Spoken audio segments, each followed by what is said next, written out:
Well, turning to Afghanistan, the weekend election there is widely viewed as a success as far as turnout and security are concerned. But with NATO forces winding down a 13-year presence, the country's new leader will face a range of pressing challenges, including how to deal with the Taliban. CCTV's Sean Caleb's is live for us in Kabul with more. Sean. Mike, you are exactly right. This is a country that is weary of bloodshed, but efforts to bring the Taliban to the negotiating table have really gone nowhere. Still, the Afghan government is not giving up. Hamid Karzai's terms are coming to an end, so it is going to be up to a new leader to find a way down this path of peace. Peaceful elections set off a wave of euphoria throughout Afghanistan.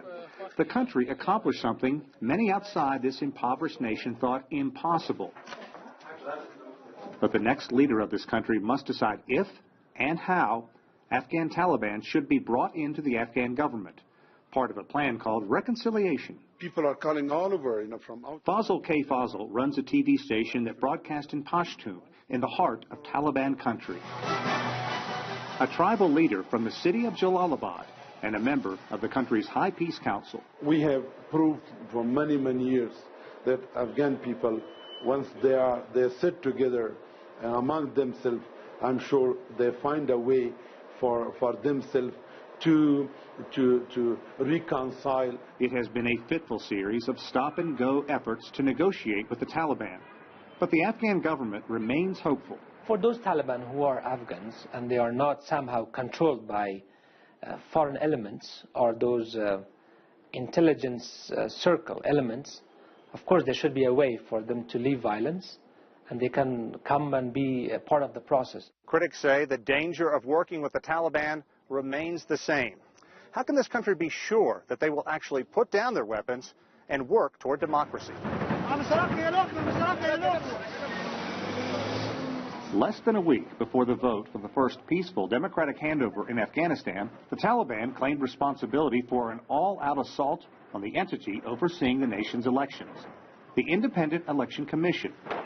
President Karzai's spokeswoman, Adil Raz, says there is the academic way to look at reconciliation, and there is real life in a post-conflict nation.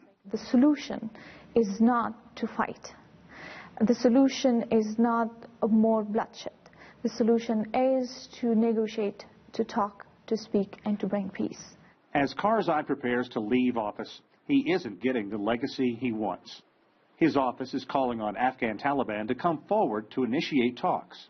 It would be a chance to break from a violent past and ease into positions in the new parliament building and potentially hold ministry offices.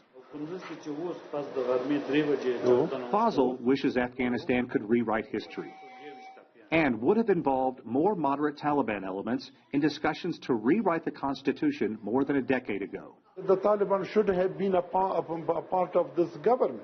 Still, after a generation of fighting, no one is using the words peace and Taliban in the same sentence. And there are so many problems with this, not the least of which the Taliban opened an office in Qatar last June that called itself the Islamic Emirate of Afghanistan. And rather sounding like an entity that wanted to negotiate, it smacked of a government in exile, and no one wanted anything here to do with that. Mike? Sean, we heard from Fazl and the other voices in your story. They all seem rather optimistic to me. Are they in the minority, or would you say that's the majority view there in Kabul that you're hearing?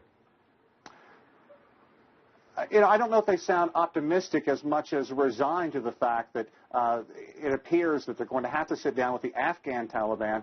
And remember, they carved this out as members of the Taliban who are not violent, who are willing to put down their guns, and they really believe that is a significant step toward finding peace. And they haven't ruled out supporting Taliban members for seats in parliament or even seats on a ministry. So there is a lot of hope here that could move in that way, but there are just so many hurdles and so far to go. And there's also so many violent factions of the Taliban, the regular Taliban in the south, the Haqqani network in the east, and a spinoff from a warlord named Gulbuddin Hekmatyar up in the northeast. It's a tough road to hoe. Yeah, it doesn't sound easy. Sean Caleb's live for us in Kabul. Thanks so much.